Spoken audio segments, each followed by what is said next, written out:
Kia ora and welcome to HR Chats with me, Radar, where we chat all things HR. Today, what are we chatting, Radar? Well, we are talking organisational culture. What is it and why should we care? And no one better to ask than Lynda Carroll. Lynda is the founder and CEO of Align Group with nearly 30 years of experience in assisting organisations to align strategy, culture, governance, and performance here and abroad. Lynda has led mergers and acquisitions, established new organisations such as a Crown entity, and prior to establishing Align Group, she was a Tier 2 General Manager, People and Culture for a variety of organisations. She regularly presents webinars and face-to-face governance development programs. She facilitates strategy and foresight workshops, incorporating the identification of risk, opportunities, and values. And she's a chartered fellow of the Institute of Directors and an accredited foresight practitioner through the Institute of the Future in California. Hello, Lynda. Hello. Sorry, that was a bit of a That's a mouthful, wasn't it? you've got a lot going on, and I'm fascinated. Ooh, an accredited foresight practitioner with the Yeah, Institute of the Future. yes. That's pretty Isn't that fancy. fun? Yeah. Is it fun? Oh gosh, yes. It is. It's absolutely wonderful. Yeah. Because you just unlock people's ideas and it's fascinating about what the future might hold. Brilliant. Yeah. Hey, well, look, I'm here today to unlock your ideas and particularly talk about what the future might hold for organizational culture. Now, a lot of people probably think they know what it is, or they've heard the term and they go, Mm, "Oh, is it that?" From a mm. basic level, when I say organizational culture, what do you say? I say organizational values and culture are the same thing. And there are, you're right, a lot of definitions out there. And the one I like best is they are your attitudes, mindsets, and beliefs that determine how you go about delivering your product or service or whatever your entity does. Yeah. Yeah. So I'm assuming, people bring their own to work. When Yeah. we look at it from a bigger spectrum, how do those two things, that the individual and Yeah. the organization, how do they come together? It's such a good question. So the individual has their own personal values about what are important to them. And they do change over time as your life changes. However, there will always be some intrinsic things that you hold dear to your heart. And your organizational values need to actually align with your personal values, or you will not be happy at work. So there is that aspect of it. Um, and we know that the young ones today are much more purpose led and values driven. And so their personal values and that alignment is even more important than perhaps people of my generation, where we just had to park that and pop it in a pocket and keep working, you know.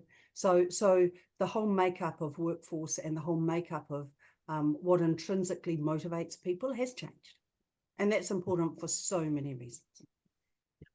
I guess there's a sense of, that organizational culture is how you behave at work, and there perhaps in the past is an expectation that you come to work and you just fit into the way that things are done here. And as you Yes. say, you leave yourself behind. Is it really, it's obviously about how people behave at work, Yeah. but as an organization, you go, this is who we are and this is how we want to behave. Or indeed, do organizations sometimes not even know that? Do they not know what their organizational culture is? They just Yeah. do their So thing. sometimes they don't. I would say, 20 years ago, it was much more of an implicit thing. I think that it's more explicit now, and organizations recognize that, the whole Peter Drucker concept of culture eats strategy for breakfast, which was around in the 1990s and so on. I mean, that became a little bit more to the fore. And so organizations did start to think about it more. But it's much more than just how you behave.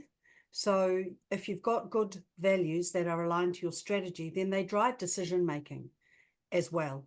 And so, if you're sitting on a board, you get papers that come to you that not only identify what it is they want you to make a decision on and the impact of that decision on your risk profile and so on, but it should also actually say, okay, so is this decision aligned with what we say our values are? So it's much Yeah. more layered than merely behavior. Yeah. Yeah. When it comes to defining those values, who determines what the organization's culture should, can't simply be a top-down kind of thing. No, it can't be top down, but it has to be led by the board. The board, if we think about what is the role of a board, then the role of a board is to lead the development of strategy, and that is very clearly around the purpose of the organisation, along with your culture and your strategic priorities. And if we think about the Institute of Directors, they have a 4-pillar model that they use to determine the purpose of a board. And the first pillar is around determining purpose, and the second pillar is around setting the tone from the top around culture. And so it has to be led from the top. And so in terms of who identifies the organizational values, I embed that into my strategy and foresight workshops, because in that we talk about risk, opportunity, and the values of the organization need to enable you to harness your opportunities and avoid or mitigate your risk. That said, it cannot solely be top down. So there has to be a process that comes in behind that actually says, well, these are the sorts of things that are really important from a cultural perspective. Let's go and talk to our staff and finesse and prioritize, and also take a step back and make sure that there's nothing else that we actually really desperately need that we might have missed. So, you know, it has to be all encompassing. Yeah. At what point should that sort of interaction occur? Because I guess there might be people who think, oh gosh, I don't really know that we've got an organizational culture strategy. We're going to put one together, or they're looking to redefine what it is and see if it's for purpose. When the board is sitting there and thinking, oh, we should really crack on with this, at what point should they start to involve staff so that people in the organization feel they have an input, rather than simply having it come to them either slightly too late, fait accompli, or indeed too early, and they go, we don't really know what you're talking about? Yeah, look, that's such a good point. And so that's why it's part of the strategy setting. So you can't identify your culture if you don't know what your strategy is. So if you've got your strategy, hopefully you've got some process for engaging staff on what you see as your strategy. And so it needs to happen at the point that you're actually starting to work out what it is that you're doing, why you're doing it, and how you're doing it. So all of those things come together. And so for me, it's very much about the board says, okay, here's a whole lot of things that we think are critical for us to achieve our strategy from a cultural perspective. And there's you know, a very large framework. Let's go and talk to staff with this within the context of the strategy. So that's the umbrella. And this is actually a wonderful way to have a conversation with staff to say, well, we want to make sure you know why you're doing what you're doing and how we measure success of the business. So it's very important it's done early enough, and it's not a fait accompli. So it's not consultation. It's not saying, well, this is what we think they are, you tell us what you think. It's saying, here's a whole lot of ideas, and it's how you present those. Yeah. And I'm sitting here thinking, as someone who doesn't know a lot about it, what are we actually talking about when it comes to that? What are the little examples of this that make an organization's culture? Yeah. You know, is it returning a phone call on time? Is it being really proactive? What are the little tangible things that you quite often see businesses talking about, or indeed failing to talk about? That's a good question, and it's very much about what is the organization for, and so and what are the things that the organization is facing. So I've recently done this with an electricity distribution business, and of course we've got so much change happening in that sector, so many challenges, and so for this organization there were so many things that they needed to be thinking about from a cultural perspective. And so the things they were thinking about were things like thinking outside the square. So that's around, you know, your innovation and creativity. They were thinking about valuing their people, because they've got workforce issues in terms of making sure they have the capability that they need to deliver on their strategy. They had things like stakeholder engagement, because they had a wealth of different stakeholders, and because of where they were situated, they had stakeholders or customers that were not merely households. So they had a lot of big business that they needed to think about how they were going to keep the power on, how they were going to keep the manufacturing happening and so on. So it's really about, well, why are these things important? And saying, okay, we might give it a title, and that title has to have meaning to everyone in the business. And we have to say why it's important to the business. And then if you need more flesh on the bone, then talking to staff about, well, what do you think you'd see someone doing if they were actually demonstrating this within this context? And we took it to sort of the other end, because I can see a huge organization like that, going through this process. Say I'm at the other end of that electricity network. I run a business with a whole lot of Sparkies going around and doing installs and things like that. What might my conversation with them and the workshop people and the receptionist, what might that be? well, again, it's talking about it at the point that makes sense for the individual. So if you're somebody who's out there fixing lines, or out there working on someone's property, then a lot of it is around customer service. So you might have one that is around the importance of how you interact with your customers. If it's around how you interact with other people in your organization, then you might have something about, valuing each other, or teamwork or something. But again, it's about making it really clear why it's important for your business, and and why it's important for them to know what's expected, because that's part of it, isn't it? If you know what's expected of you, then you can be much more successful than if you're floundering around trying to learn by osmosis. What does this company like? Yeah, exactly. And you're working for one company and you come to another one who's got very different expectations from the moment you take a phone call to the moment that invoice is sent out at the end.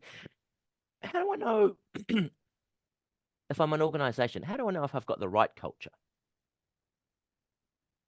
That's a really interesting question, because a lot of the time what I'm doing is going in because boards or chief executives are saying there's something not right here, we're not actually delivering, and we've got issues.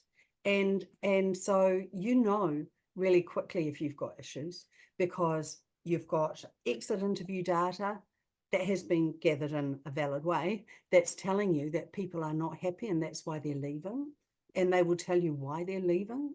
So there's those sorts of things that actually provide you with that. There's engagement surveys, and it's unfortunate, but a lot of the time when I'm going into organizations and I say, so what data do you have?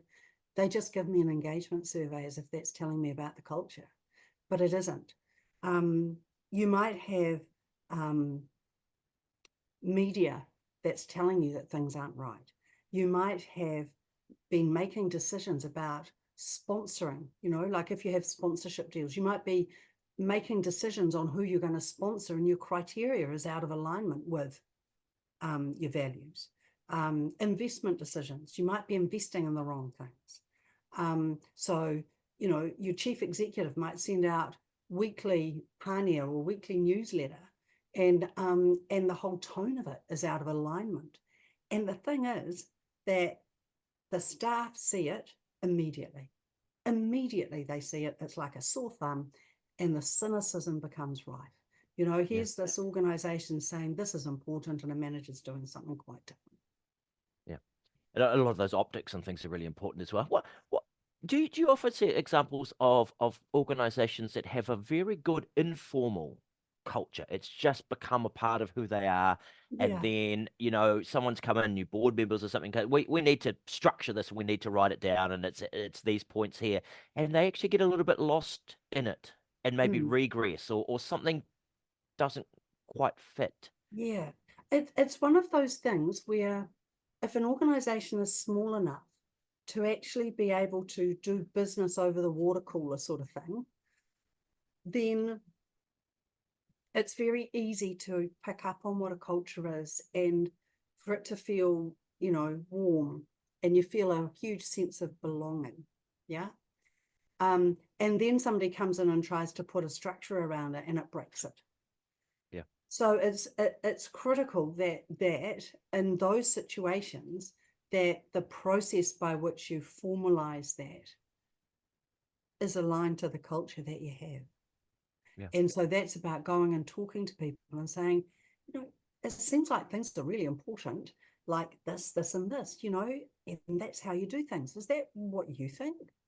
And actually getting them to build up what they believe it is, if it's a really good culture and it's not broken, and then look at that and say, well, we can see how that culture is actually delivering our strategy because our risks are this and our opportunities are this, and that's perfectly aligned. But what about if we add this up?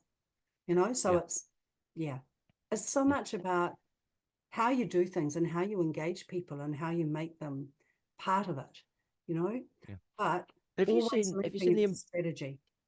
Yeah. And have you seen the importance of it rise? You've been doing this for 30 years, and you've got boards, they share prices and dividends and profitability. They're all there because, without those, the company can't go on. But have you seen the sort of, I Yeah, guess, the rise of this importance of organizational yeah. culture within businesses, large and small?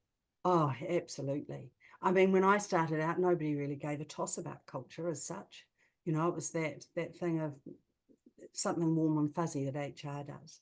But I think the change happened. Well, the thing that really stands out for me is three things happened.